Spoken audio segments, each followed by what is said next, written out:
Киргизы и казахи очень близкие.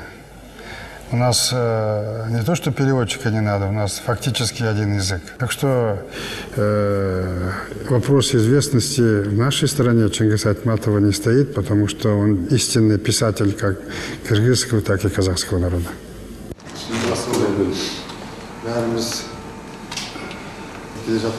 Он описал жизнь, которой мы жили в детстве, послевоенное время.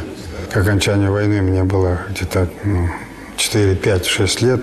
То есть каждого его героя можно было примерять к себе. Если, допустим, описывается времена репрессии, да, это тоже пережито нашими родителями. Поэтому всегда приходилось сельская жизнь, я, например, сельский парень, то, что происходит на колхозных полях, как запрягают лошадей, что делают в уборке там хлебов, это все исключительно близко. Именно вот этим, конечно, он берет, что говорит об обыденных вещах, близок, реалист, и в то же время поднимает своих героев, хоть они простые люди, до философской высоты.